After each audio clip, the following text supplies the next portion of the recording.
All right, so we're here now in another social marketing hour, and this is also a very awesome one because I have a good friend of mine, also an AGM former client that I was able to help with his business for quite a while, and it was a lot of fun to work with, and he has a lot of value to share. And without further ado, Mr. Riggs Eckleberry, he is the CEO and founder of a company called OriginClear. OriginClear is a company that I'm a big fan. I'm an investor in myself.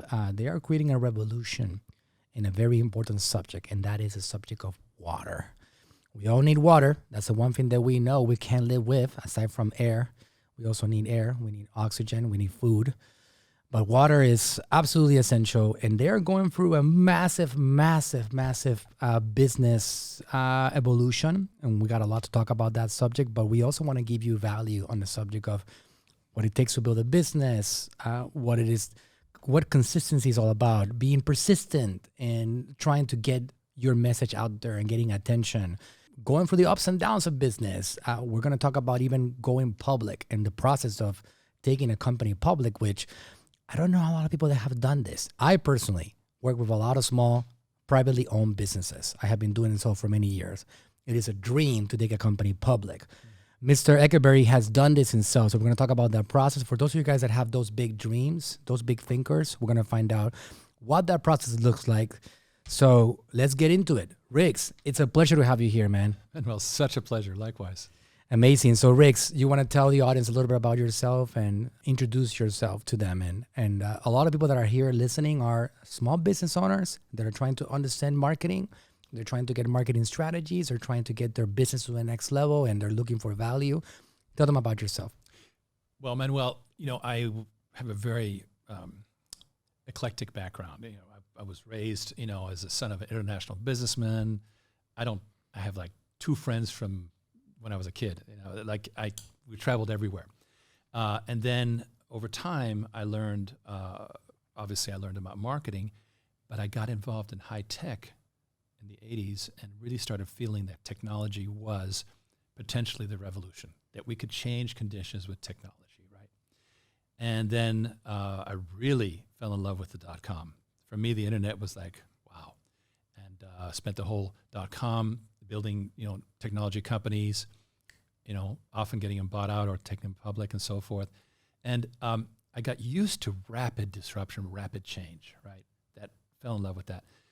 And eventually, though, I got a chance to become a CEO, which is like, that could be a good thing or a curse, right?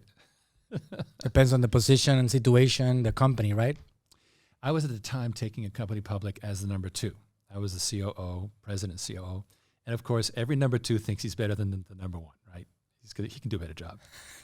I don't know about that. I got a great COO on that other office, and it depends because I guess I'm fortunate. I'm lucky that I have somebody that just says, "Sir, yes, sir," even when it's crazy.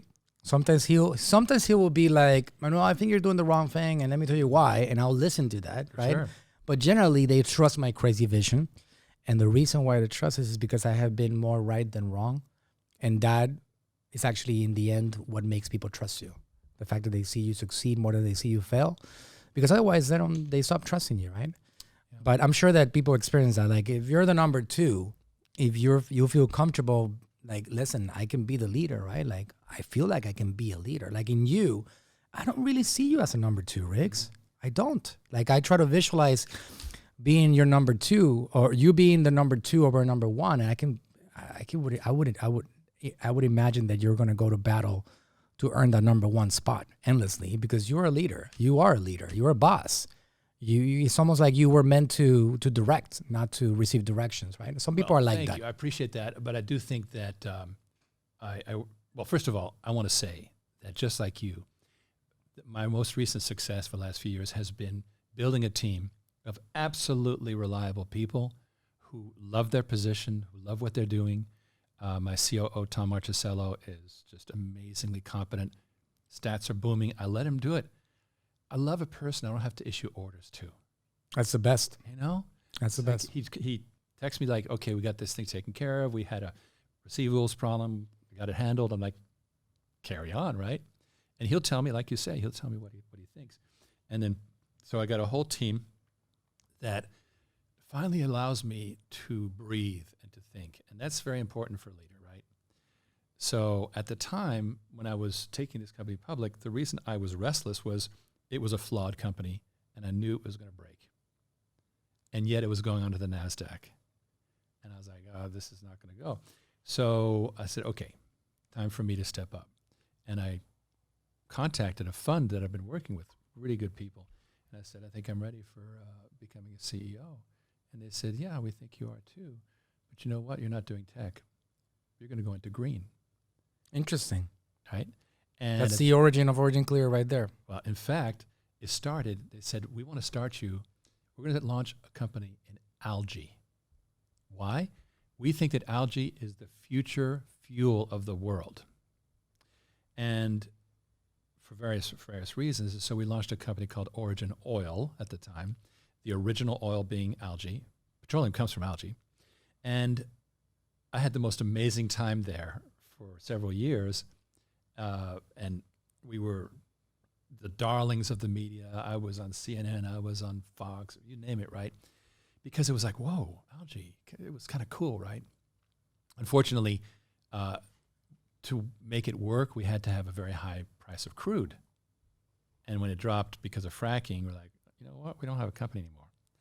And that's when we had to pivot. And that's one of the biggest lessons I've learned is, but how to pivot without starting to spin. Right. You got to pivot productively. And that's, okay, we're going to make a change now, course change. And, I'm a former captain. I was a ship captain back in the day. And, I've kind of been there, done that, middle of the Pacific, what do I do now kind of thing. And your decisions have consequences. You're going to, if you go in the wrong direction for a while, you got to come all the way back from that wrong direction. And so, but at the same time, you can't be afraid of mistakes. For example, in 2018, as you remember, I went into crypto. And I felt that there should be a water coin. Still needs to be one. I remember the push. There was a big push on that. Right? Mm-hmm. The problem that occurred was that there were, at the time, no way to price water. The cost of water is all over the place. It's, $25, $1,500, whatever. There's no actual world market for water, right?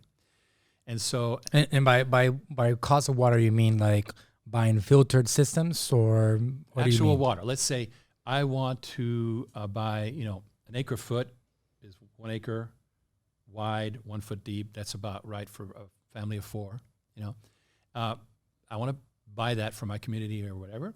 Well, you're going to pay for it. Well, the price you pay is dramatically different depending where you are. It's not standardized. Exactly. Mm-hmm. And in addition, most of the water is never cleaned. Once it's used, 80% of the water that's used by people in the world is never treated. It's thrown out. Now, it's not true in the U.S., it's not true in Europe, but then you've got the rest of the world. You've got India, Bangladesh, Africa. Which is the majority of the world. Exactly. So we have a real problem with water being constantly, it's our most precious thing, and yet it's not being treated right. And in the U.S., we have a throwaway mentality, like throw it away, right? We recycle only 1% of our water. And yet we have droughts, we have horrible, scarcity on water in many places, including the Midwest. So at the time, it really brought into sharp focus the problem with water, which is we've got to create a platform that prices water. And that's eventually became what is we have today, which is something called Water on Demand, which creates a income-bearing asset that you can invest in. In fact, you did. That you can invest in, and you'll receive royalties for your investment. And, of course, you get stock. It's all great. And it's the first time, really, that regular investors have been able to go into water as an asset. And unlike energy or real estate or whatever, it didn't go to the top yet. It's just coming out of the government monopoly, so it's at the beginning of its run, and it's not fully inflated, et cetera. So it's a great beginning asset, and we're getting a lot of people coming out of trying to diversify out of real estate or energy and so forth, and they're going, oh, water, yeah. Why? Because it's stable. It's not this crazy up and down, right? It's not geopolitical, thank God, right? Because people really agree that water's got to be cleaned, and there's not a lot of like, no, we should leave water dirty. That's not what's going on. Now, I might add, Manuel, that a lot of people, there's this movement of water is a human right, water should be free. I agree 100%, right? But just like you got to keep your house clean, you got to clean the water. Yeah. Right? It's not all ready to be consumed. So water is a human right, but you got to take responsibility for it, just like you got to clean your house. And that's where we come in. Now, when that investor invests and he's, with that money, we purchase a piece of water equipment. I was going to ask you about that. So I give you money. Right. And I say, listen, Riggs, I believe in the movement. Mm-hmm. Here's some cash. Right. I want you to put it to work. Then at that point, you buy equipment. Correct. And that equipment gets placed in different locations. Yes. Now, it goes out as a service. We don't sell that piece of equipment. We, meaning you, us together, the Water on Demand Fund, we're all together in this, and it remains as a capital asset with us, and we charge by the gallon. Now, that's great because A, we keep the asset, which creates wealth. B, it creates now the value of water standardized. How much are people paying per gallon is not going to vary a tremendous amount, right? It's not going to vary by a factor of 100. No, it might be a factor of 2 or 3 times, whatever. But the cost of treating water is the cost of treating water. Right. It's equipment and maybe this, that, and the other thing. So now we've created a standard, which is, you can eventually there'll be a dashboard. You'll say, so much water is being treated by my investment, tick, tick, tick, tick, tick. And that eventually can become that water coin. Why? Because we have every gallon has money attached to it. And that creates a coin that's a true asset coin. It's a currency, really. Right. I don't want to get geopolitical on you, but there is something very important going on in the world, which is a move from currency-based systems to commodity-based systems. So more and more currency-based finance has been, basically, taken advantage of. There's just too much money floating around. But commodities have tangible value. We're talking energy, we're talking gold, et cetera, and water. Mm. And so there's a commodity world coming where everything's going to be priced by things that people need. And you can't print more water. You can't. The water's the water. Right. So that's where I believe that we have a future where water is one of the big pillars of commodities in the world. And once we abstract it up into a water coin, now let's say I'm in Sacramento and I have a super high price on water and I want to offset it with cheap water somewhere else. I'll buy options on Singapore water. You can't do that right now. Mm-hmm. It's impossible. And yet, it's so vital. It's life and death for people. And here's the weird part. Water rates, nobody sees it, are inflating faster than inflation, and that's going crazy. So because we put out water as a service, now the client gets a predictable price. It'll have inflation built in, but it's predictable. And so more and more businesses are going, you know what? I'm going to take water as a service from Water on Demand because I will have control over its price and I'll be able to recycle it. And when I recycle it, it's free. I'm not paying for it. It was my water, reuse it, and it becomes a real virtuous thing. And we start seeing, remember 1,000 points of light back in the day, 1,000 points of light. Well, 1,000 points of water treatment, not these big central concrete massive things that we thought of in the 50s was, water treatment. Well, where are you going to put them? There's no more room. You can't, there's no more money. There's no more room. Do it at the place where it's being used. It's Absolutely. So simple, right? Makes sense. That's what we're doing. That's great.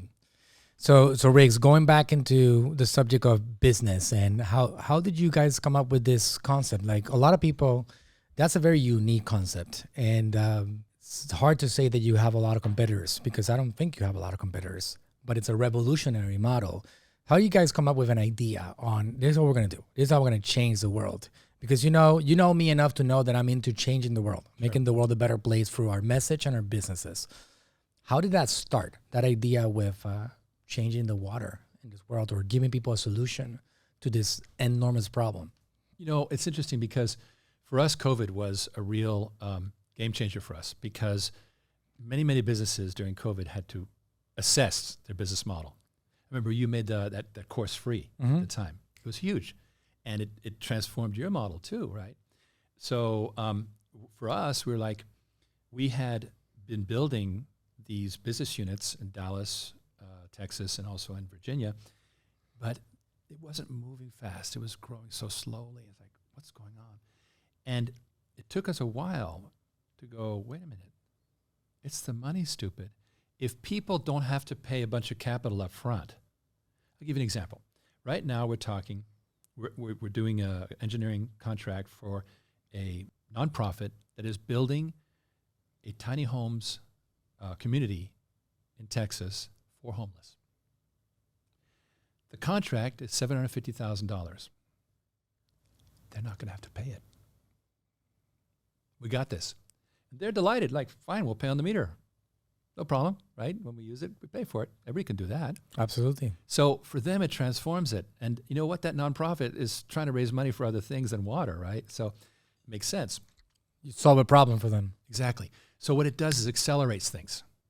And we realized, wait a minute, if we can front end all these deals by providing the capital and the full support.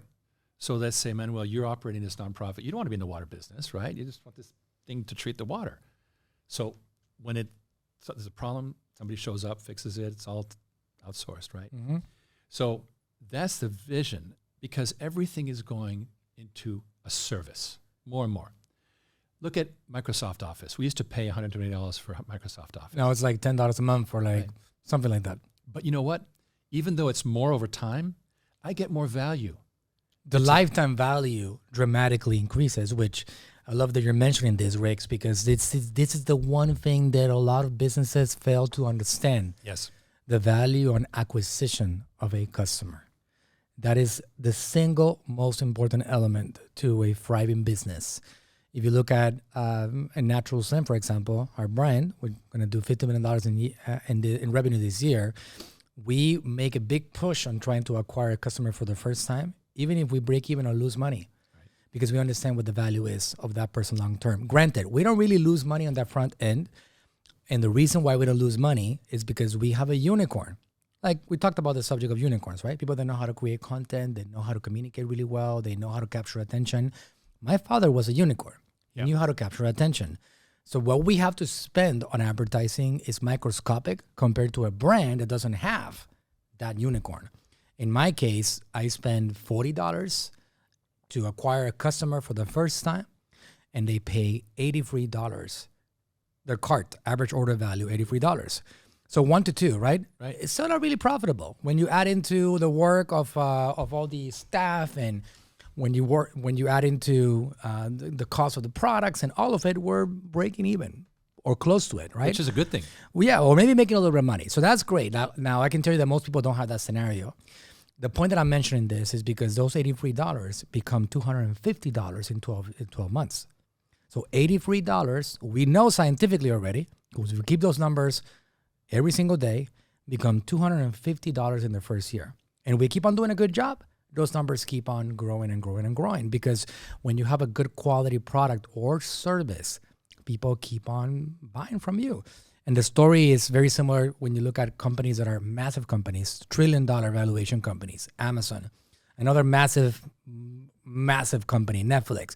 These people know their numbers. So, for example, Netflix is willing to pay $230 to get somebody to pay them $10 for the first time.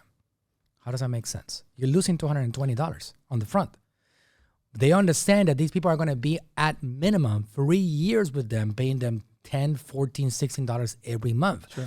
So they understand the value, right? So building a model like that is the way to go about it. So anybody that's looking for an idea on how to start a business or what business to do, make sure that you can create a business that has the possibility or the potential of bringing that person over and over again to you month after month. Some people do something very like, I don't know, you see that sword in the back? Mm-hmm. How many swords, ninja swords is somebody going to buy, right? Like there's a limit to that. But when you have a model like what you have, somebody puts one of those modules in their terrain, I mean, they're not taking that thing off, right? You're going to keep on getting them to buy one from you for like who knows how long. You become the municipality. You become the actual water provider. It's done. You're right. And that's like wealth long term, because you have that. So the value of you guys acquiring one of these guys, and putting that system in place, it's infinite.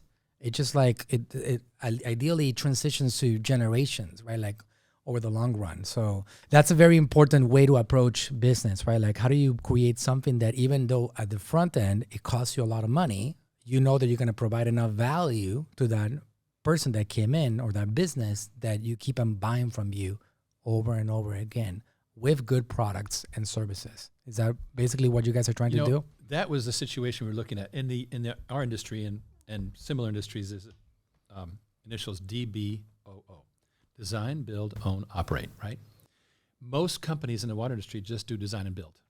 They sell the widget, send it out, goodbye. Right. Like you say, there's no lifetime value. Right. And maybe a few years later they might get a repeat order or whatever. But it's and meanwhile, those deals took forever to do, and probably somebody tries to rip them off, and there's all this competition. It's terrible. So there's a few companies in the water industry that do the full DBOO, which is what we're talking about with this water on demand. But they've tended to do it for very large installations, like for a desalination for an entire island. Why? Because it's easy. You do one system and it takes care of 50,000 people. Everybody's happy, right? But the real business is in the middle class, right? The number of installations that are a little bit smaller than that is far greater than the number of islands. Absolutely. So we have 1 million, 2 million businesses in America that really could do, use their own water treatment. That's a far greater business. So we decided to go after that middle ground, because we invested in a technology called modular water systems. You've heard about that. Mm-hmm. So we have a tech for these drop-in-place systems that's doing incredibly well. And so with that tech, we're able to do it without losing money. And now we got that revenue stream. So it's a monthly bill based on their usage, Exactly. basically. The water is being connected to the modular system. Mm-hmm. The water runs through the system. They drink it inside, and it gets measured, Right. just like you get the water measured at your home, and a bill is sent out. Correct. Now there's 3 phases to water. One is the incoming. The other one, next one is the treatment to make it clean. And the third one is the reuse, the recycling. You want to do all 3. Now, sometimes we get people who want to treat the dirty water, or right now we have a major hotel that's going to do the clean water. Why? They want to get rid of the forever chemicals that's starting to become big news, and they want to get ahead of the problem. So this whole chain is adopting our technology on the front end. Now, eventually, they'll do the middle and the back, because you want to do it all eventually. But we're happy to start anyway. Somebody just wants to do recycling, maybe. Great, we'll do your irrigation. That's fine.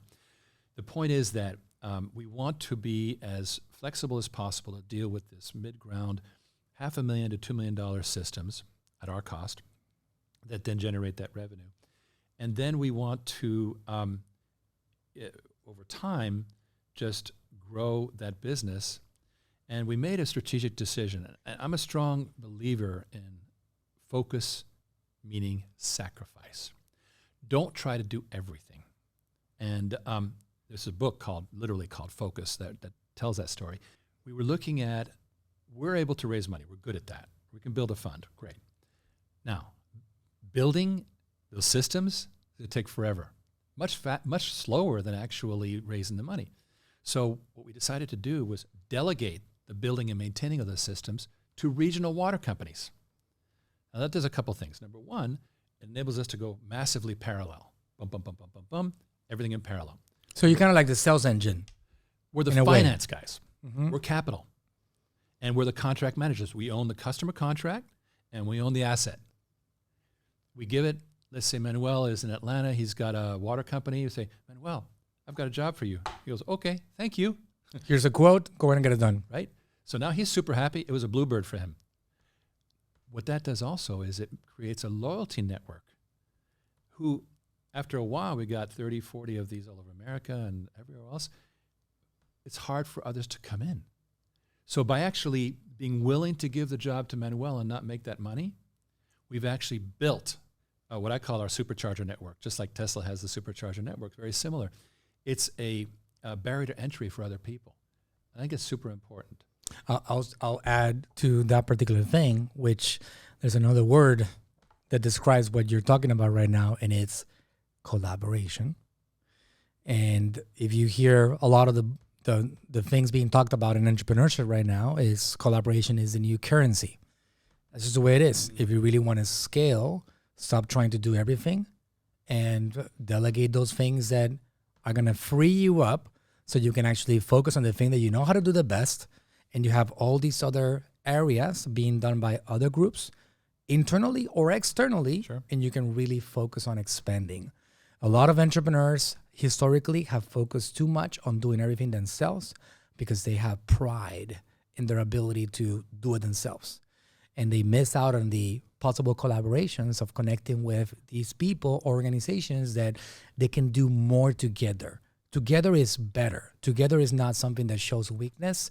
It's something that shows that you want to empower others while they empower you, and you guys want to grow together. So you guys have collaborated with 30 or 40 of these companies around there, giving them a lot of life. Maybe they have weaknesses in the whole area that you guys are really good at. Finances, sales, talking to people, using social media, engaging, spreading the message. That's not something they know how to do. Maybe they believe in the model. They believe in the importance of water. They believe in what you guys are doing. They're passionate about it. They could probably go home every day to talk about their success of putting a water system in place, and they love what they do, but they don't have a clue to do what you do. So you end up collaborating, and you can accomplish more together. And I think that's powerful. And that's an obsession that I have. I have, over the years, been obsessed with collaborating with people. Not necessarily being a number two for anybody, because I'm the number one, and the only one that bosses me around is my wife. What's a partnership? Yeah, that's the way it is. But I have a partnership with a lot of different people. And just like I provided value to you, you know, I look for collaborating and providing value to people and try to lift them up and make them do even better, right? So that collaboration is amazing. For anybody that's watching this, I really, really strongly suggest that you look for other people in your area that can make you stronger. Not that you will lose power, but simply you make them stronger, they make you stronger, and it's something that is in a great combination of power for sure. Right. So, for example, we decided in this area of this crypto, we're not going to be the experts in crypto. There's people who know, they've spent their entire career on this stuff, right? By now, people really know their stuff. So it'll be an alliance. There's a saying that I learned at the .com, which is a very good one, very similar to what you're saying, which is never compete with your natural partners, right? So if you got a natural partner, don't try and blow them away. Use them. Now, I think a lot of reason why entrepreneurs try to hold on to everything is not just pride. It's also because they want to get every last dollar, right? They don't want to leave money on the table. Wait a minute. Like for us, well, we could build that system and make another, an extra $100,000 there. Yeah, but then we get buried in the execution, right? Mm-hmm. And so it's important to. That's why focus is a coin, and the backside of the focus coin is sacrifice. You've got to be willing to sacrifice. Now, I like that. Right? Now, it took us one level up. Now we're doing the finance, the contract management, the enforcement, a whole bunch of stuff. But now we can expand water on demand to other finance centers in the world. That's interesting. So now we're already starting to look at, okay, who in Dubai can be our partner for financing water systems in the Middle East region? And we don't have to build a company in over there. No, we simply create this network that is using the same system, and we've empowered these people to use our system, and we're very free with it. Yeah, go ahead. Use our secret sauce. Go for it. Have fun. There was a very good book called Microsoft Secrets, written back in the day. And this writer was allowed to hang around Microsoft for a year. And they said, open door. You can know everything. There's no secrets. Anything you want to know, you can know. And he goes, how can that be? They said, by the time you've published your book, we'll be 4 or 5 years ahead of you. Absolutely. Right? So what do we care? If you're confident about being a leader, you will share your knowledge. 100%. Right? That's what you do. 100%. I tell everybody exactly what I do, what the name of my brands are, what am I doing with my brands, how am I doing it. First of all, it's positioning. Yeah. So people know that I'm not just a dude talking about success. I'm a dude walking the success path and doing it. So I like, I own a marketing company. We are really good at what we do. We are an Inc. 5000 company, but a lot of marketing companies out there don't have the ability to tell stories about their own brands being built. For me, that's an important element because that differentiates me. I have accomplished success with my brand, built from the ground up, bootstrapped all the way without any outside investors. And it's a great story to the world because we just went to the market and we have accomplished an incredible growth. Well, I talk about that in the, if you recall the era of like third-party sellers on Amazon, Sure. When they started like growing and trying to build their brands, it was a very secretive thing. You were not allowed to say what your brand was. It was like supposed to be like one of those forbidden things because there was this opinion that if other people knew what your brand was, they were going to go out there and try to copy, replicate, destroy you, damage you somehow. So you couldn't speak about your brand. I have been speaking about my brands every step of the way. And it's exactly, I like what you said because it really is like, I welcome the competition. Bring it on. Sure. I think competition is great. It really pushes me to be better and stronger. Like you said, what it says on that book, The Microsoft Secrets, right? Like when you are already talking about something, by the time that somebody executes on that secret, you're already way past that. Yeah. It's all gone. And it's just something that I believe is a healthy thing to have. It's not something that we should be hiding from each other at all. Talk about success. Talk about what you're doing and talk about how you accomplish. What did you do? How did you do it, right? Good luck trying to repeat what OriginClear has done, taking that company from where it was to where it is right now, which, by the way, this is not a paid promotion, but I am an investor, and I have been an investor for, I think now, 3 years or so. Mm-hmm. And you guys have never let me down, not one time.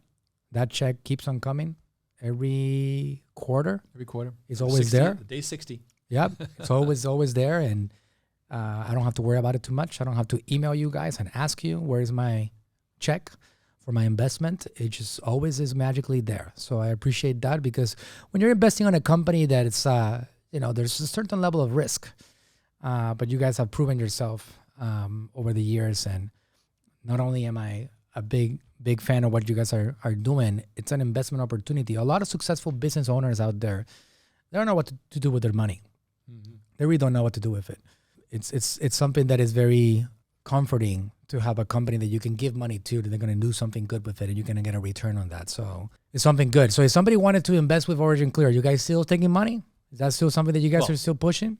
People are being given a chance to get involved with What On Demand, so they have an asset-based investment, which is there's a security agreement. It's great. It's a tangible thing. And all they do is go to OriginClear.com. There's an Invest Now button, and you get to do one of two things. Number one, join my CEO briefing every Thursday night. This week will be the 176th. Which we're going to talk about that in a second for sure. And number two, get to talk to Ken Berenger, who is the most amazing businessman, the co-creator of What On Demand. We built it together, and he's so helpful to help people understand what's going on that people go, oh, wow, I get it. And once they get it, he doesn't have to sell them, right? He's enlightening. He's enlightening them like, listen, this is how it works. And before you know it, if they are qualified, they generally invest. So, and if they don't, they hang around the CEO briefing. And we like to say we're the most transparent public company in America. The other day, I put on my show a recording of the board meeting with the auditors about the quarterly filing. Literally, no company does that. But I say here, this was, and the auditors are saying, yeah, and we certified no fraud. Right? What about if they said there had been fraud? There's always that danger, right? Well, we know we're cool, so why wouldn't we tell everything, right? I mean, the best thing to be is highly transparent and to be proud of what you do, right? Be open. Exactly. Yeah, like sometimes in the social media world, people can be, and companies can be very fake. Yeah. And they can hide the realities of who they are and what they do. But I like the whole concept of just showing people what you're doing every day and just being very transparent and showing the customer journey. So when you look at, and I can tell you something that for me is great about OriginClear is when you're looking to invest into a company, you want to look into the jockey that's riding that company, right? I liked investing in you guys because your energy is pretty much unstoppable, right? You just said right now that you've done 170 what? 176. 176, and these are every week, right? That's right. Every single week, you put a CEO briefing in which I've actually been on it myself. I've been a guest on it. And you talk about what's happening in the world of water, and you talk about what's happening in the company. So imagine how cool is it that you get to hear from the CEO of a publicly traded company every single week. And I want you to talk about that for a second, because one of those things that really is a major factor to an individual's lack of success in business is their lack of consistency and persistence. They don't repeat the process over and over and over and over again. And repetition is the key to success. That's the way it is. Like if you look at somebody, like I'm going to the gym right now every day and I'm working out. I've been doing it for the last month. Like historically, I've never done this in my life. I've always been into sports. I've always loved sports. I'm a good tennis player. I know how to play basketball. Sports has been in my life for my entire life. But gym, I've always hated it. And I had a realization the other day, and it was actually interviewing one of my friends, Andrea, which you're familiar with also. And we talked about the success journey for businesses and for weight builders, bodybuilders. There's no difference. You know, it was a big realization that I had. That's interesting. Yeah. So what makes somebody healthy, what makes somebody have a physical body that they dreamed about, it's one thing. And that one thing is the same thing that makes a business healthy, successful, and expanding. You know what that thing is? It's repetition. That's all it is. Like in the gym world, in the fitness world, they call it reps. Sure. You got to get your reps in, right? Like you go to the gym and you get like 25 bicep curls and you got to get them done, right? And then you got to rotate and you do another one. And maybe you do like some sit-ups and then you rotate again. And then you get your 25 curls again. And then you rotate and then you get back to the 25 curls again. Repetition. Like let's say that you do it for 4 days and you're like, you know what? This is not working out. You're expecting to see giant muscles after the 4 days. It's not going to happen. No. The only way that success happens is by doing this over and over and over and over and over again for months. That's the way it is. And the reason why most people don't have that body is because they get too impatient about it. Sure. They don't see the miracle happening right away. And because they don't see it, they just abandon it. They quit. There's no difference between that and the business world. You have been doing the CEO briefing every single week religiously, because I get the messages all the time myself, so I know when it's happening, for 170 what?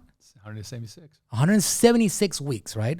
Most people don't have that persistence. If you look at all these guys like my father, persistence, like incredible. 2,400 videos. We did 7 videos a week for God knows years. Right. Dr. Berg, my other client, 7 videos a week since 2008, 14 years. Oh, how lucky is he? He's so special. And oh my God, he must have gotten so lucky along the way. 14 years of doing this religiously. No matter what happens, no matter what's happening in the world, no matter the economy, no matter inflation, no matter corruption, no matter weather, it doesn't matter what. You keep on doing it. And now he's accomplished enormous success because he's been so lucky. He's going to have a 9-digit a year business out of thin air. So it looks like it's luck. It kind of looks like that, but people don't get that aspect of like the repetition of that message. So I want you to speak on that for a second to give these people the value that if they wanted to be successful, how do you get into this persistent path that you know you got to do your thing every single week? Even when, I'm sure, Riggs, you have gotten to a point that you're like, I don't want to do it today. I don't want to do it. Like, I feel like that about working out every day. Sure. I never want to work out. I absolutely never want to go out and work out. Sure. And I still do it. What is that process for you? What does it look like? And how the heck did you get into this routine of doing this so consistently for so long?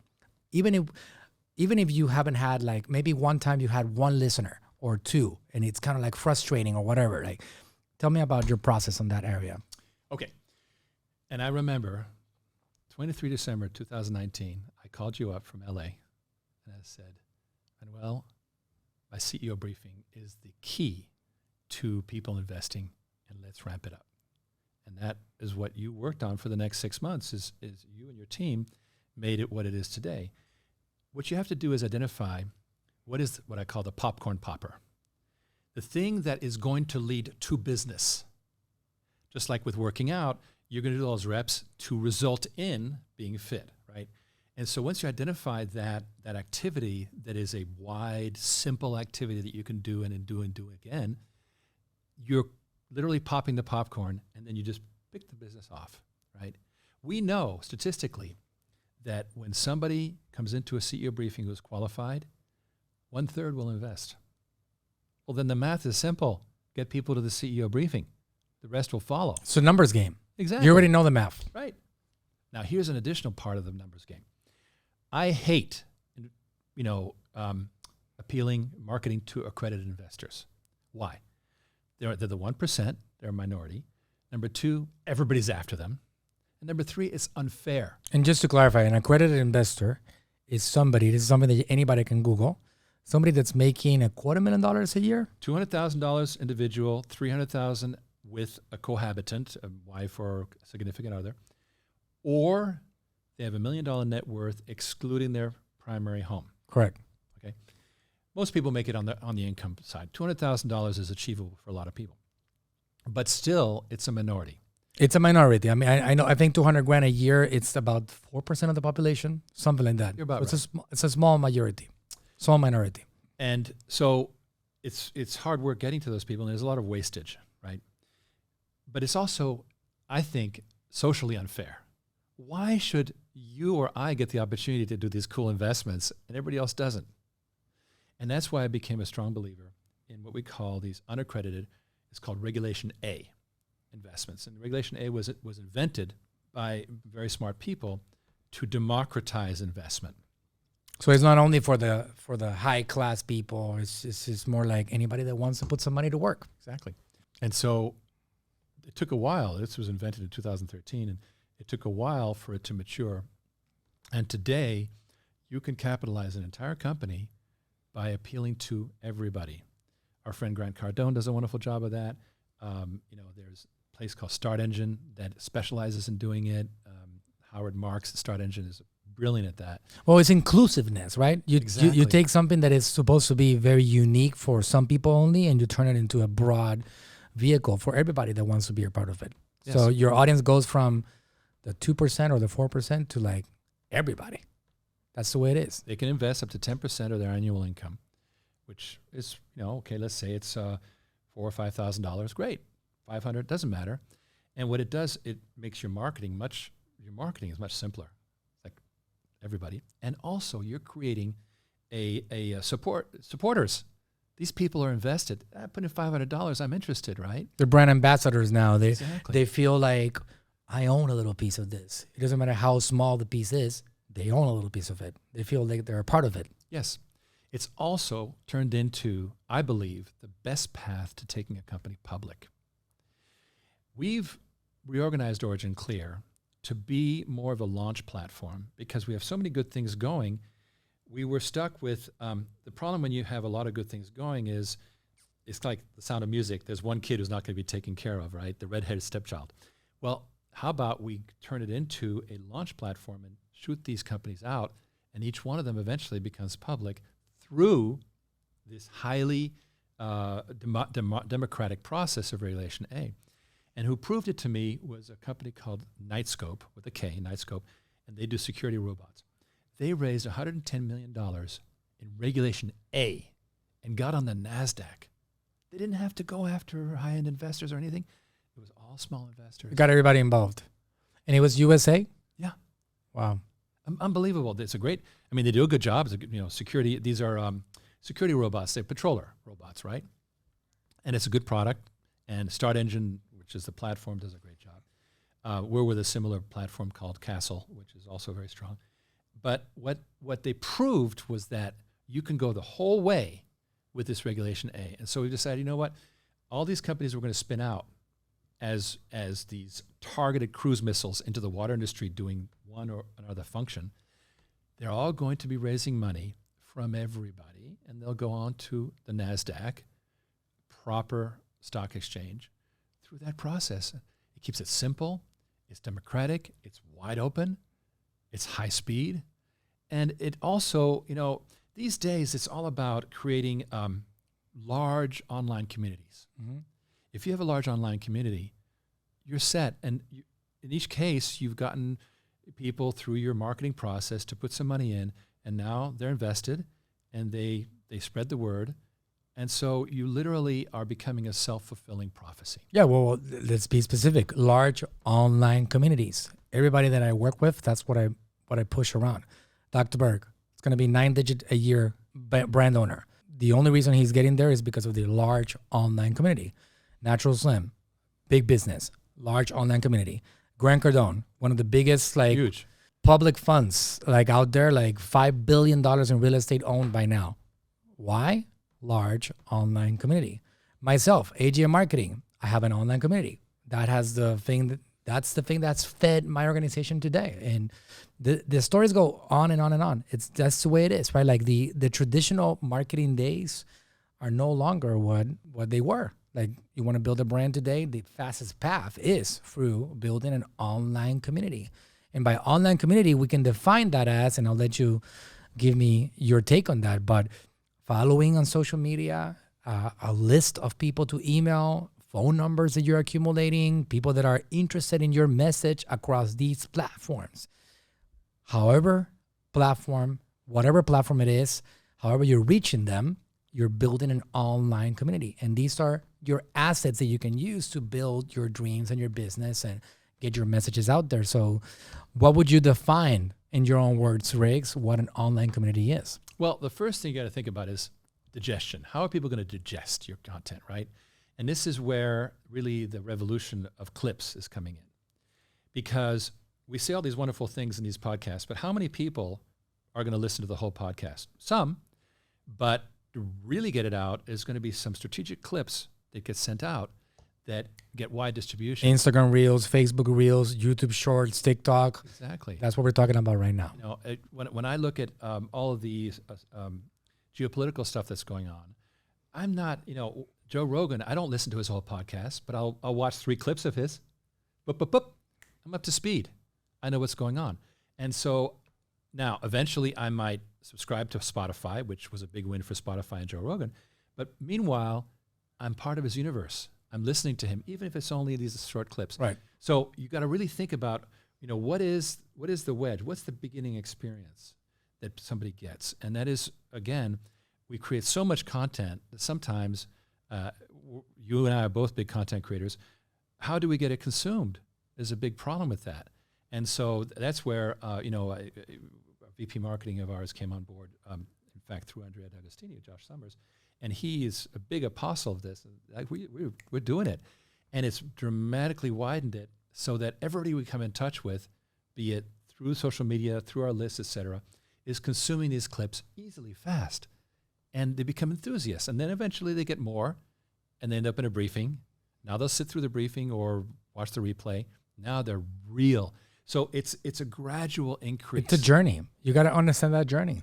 Somebody starts consuming and then they keep on going down that journey until one day I get people, for example, my father, after he passed away, we had calls that started with, hey, I've been a long time follower. I've been watching Frank's content for I don't know how many years. 4 years, I've never bought anything from you. 4 years of consuming content on the internet without ever opening up their wallets. I'm ready to buy something now. Give me your program. Give me access to what you guys have going on right now.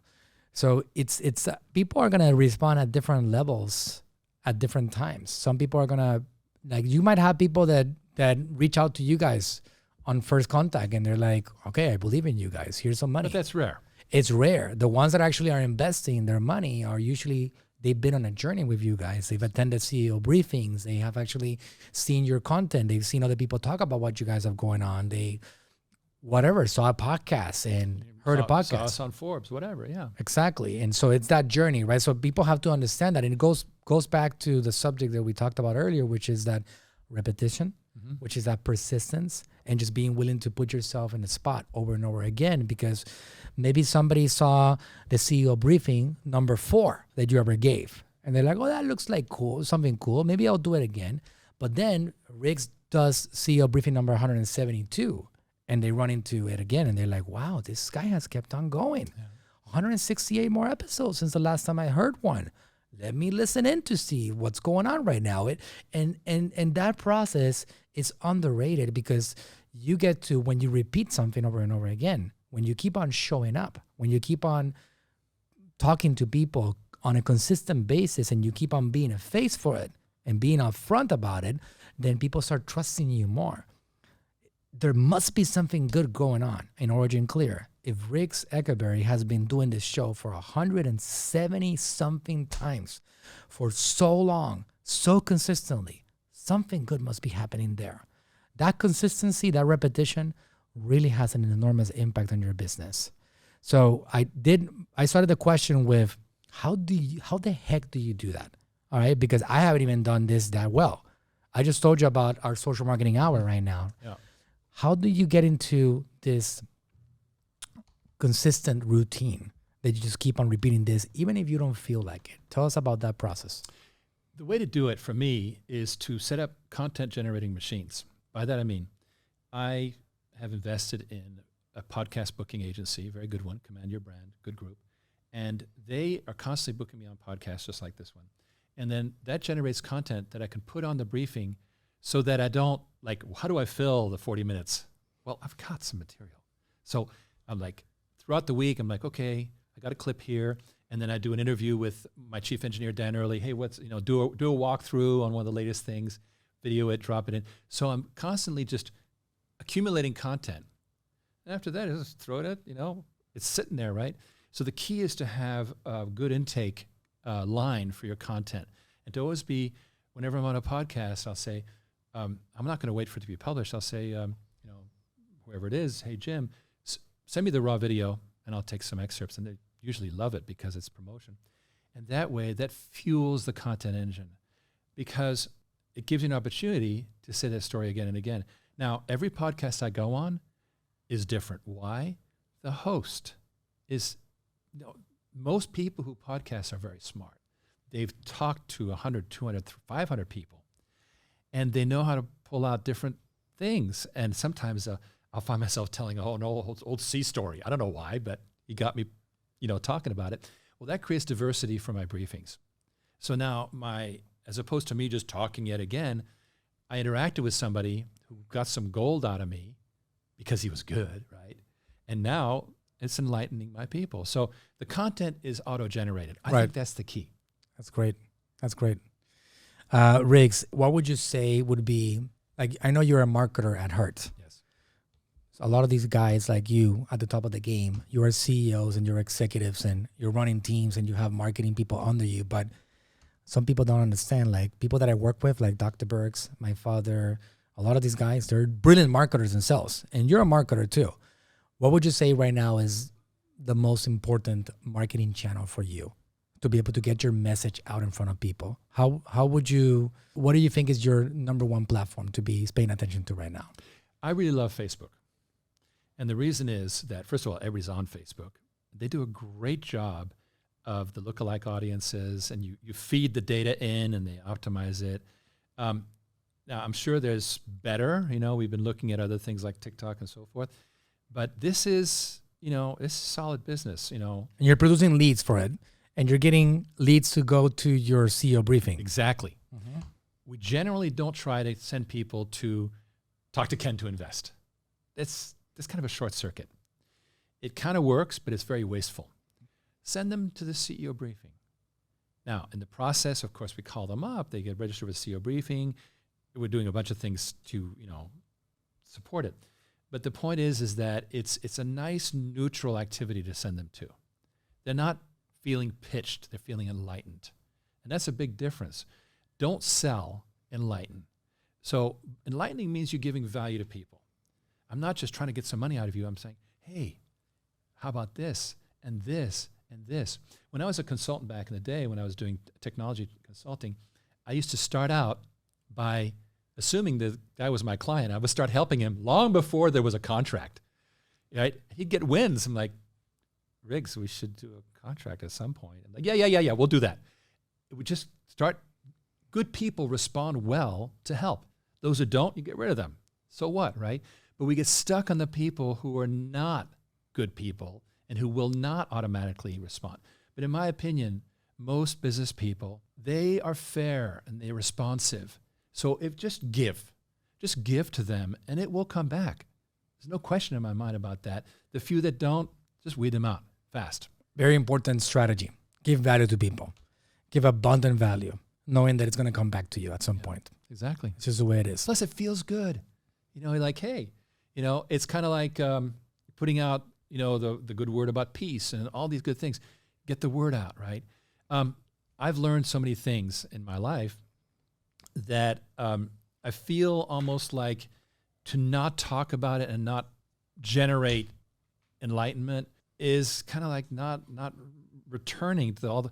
I mean, I've made a lot of mistakes, and so the people who live through my mistakes, I owe it to the world to get that stuff out again, right? I mean, that's how it is. Absolutely. Which is, by the way, part of it. Mistakes are part of the world that we live in, right? Or would you say that you are cruising with no errors being made along the way?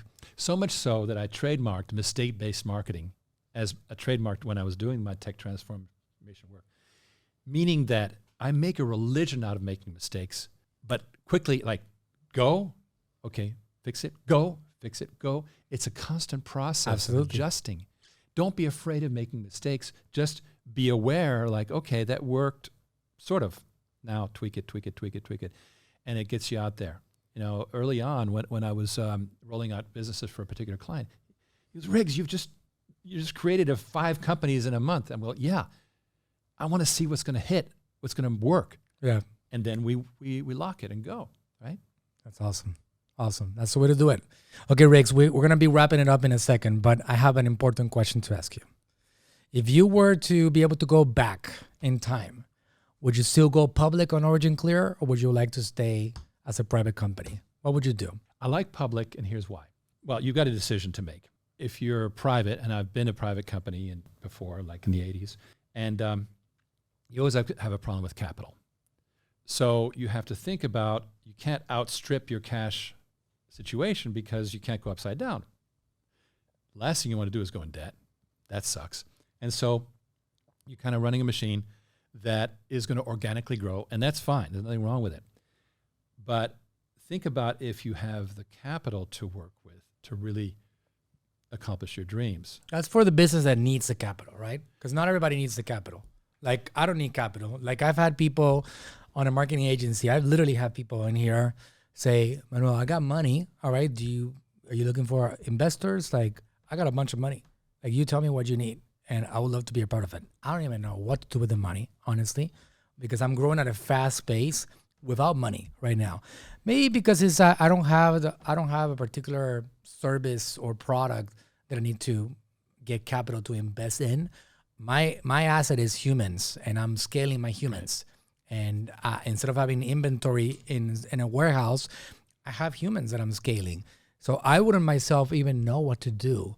And it's probably me just short-sighted. I don't know what to do with money. Somebody comes and gives me $1 million, I'm going to do the same thing I'm doing. I wouldn't change my operating basis. I'm still growing. I'm growing at a very fast pace. So is it applicable for everybody? Well, let's take an example that we can look at. Let's take, for example, Airbnb, right? Now, Airbnb was built at a certain level, but in order to scale, they needed capital. Why? Because in order to kind of create that network effect and dominate, they needed to move fast.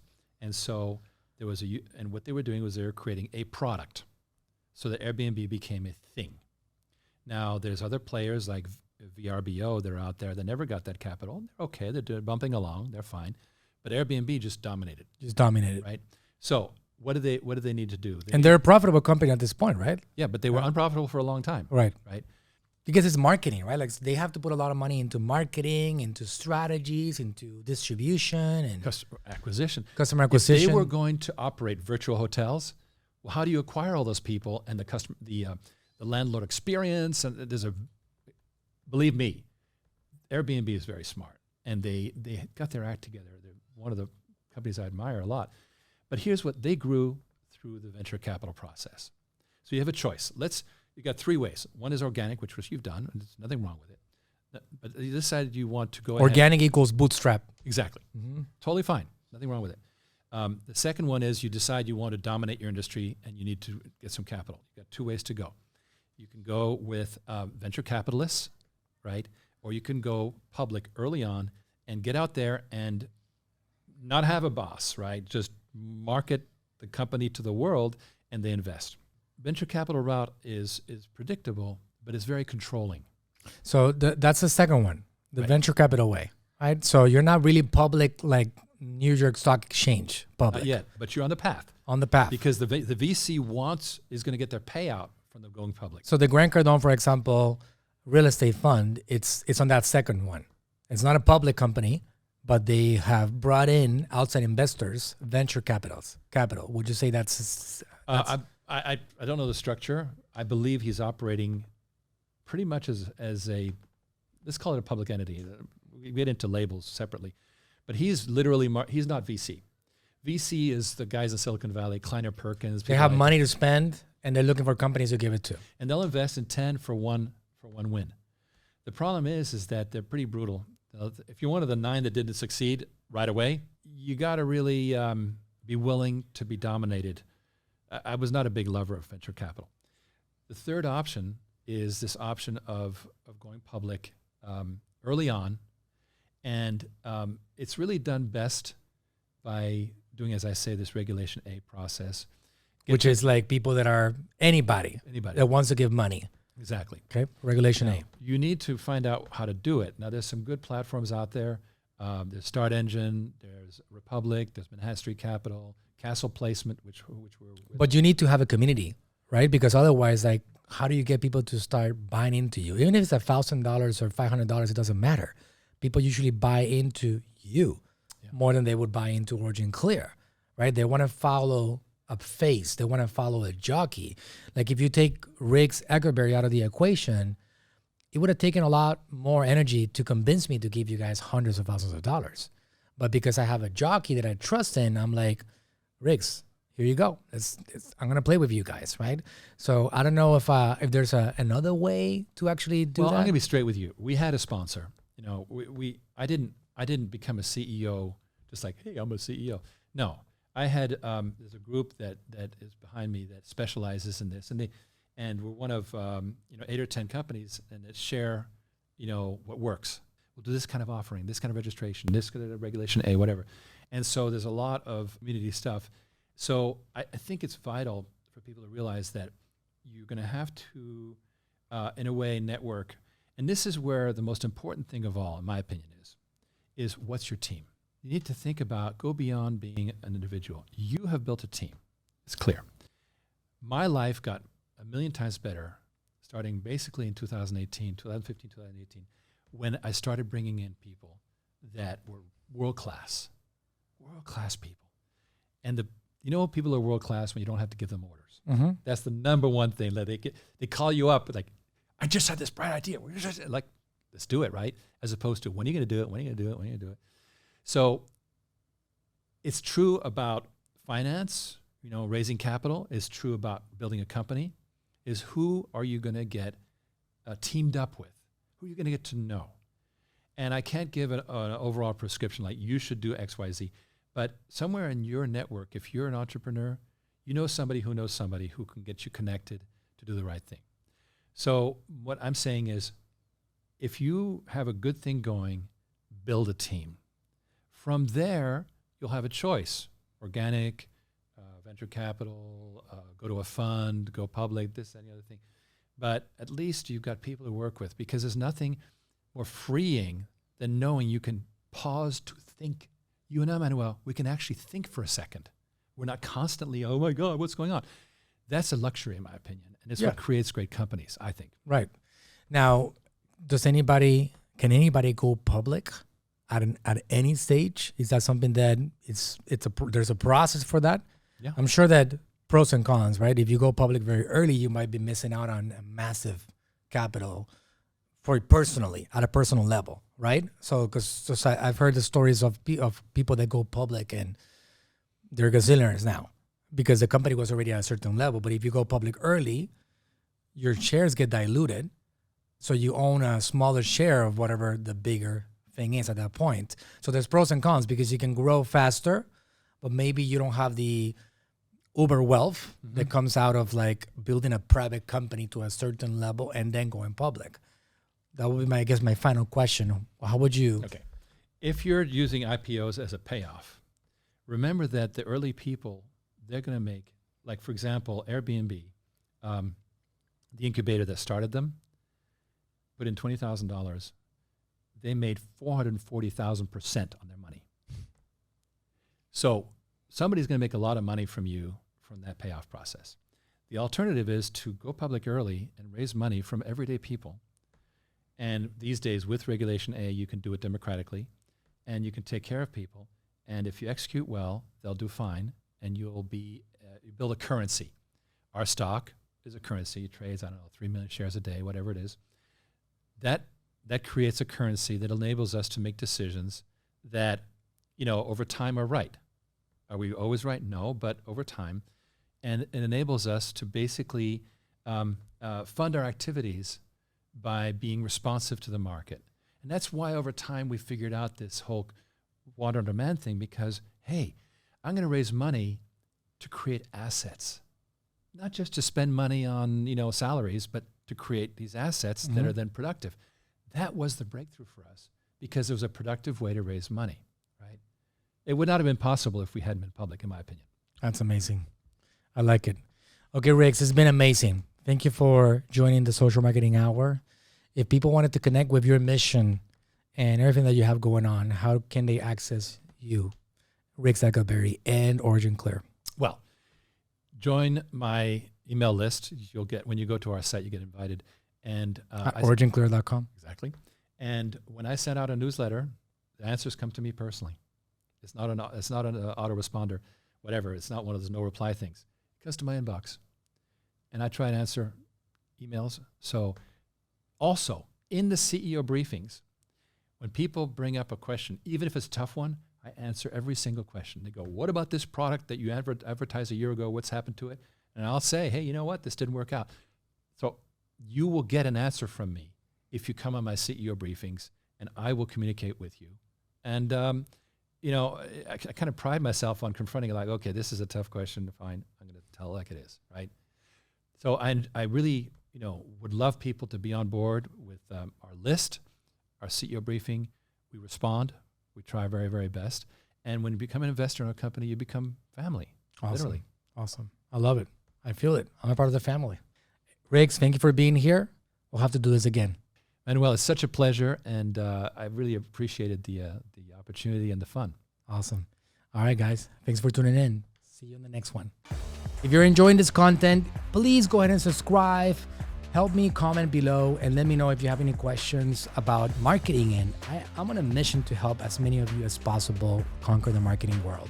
So help me out. Subscribe, hit that button, hit that bell, get notified. We're going heavy with content in this 2021 year and beyond. Go ahead and subscribe right now.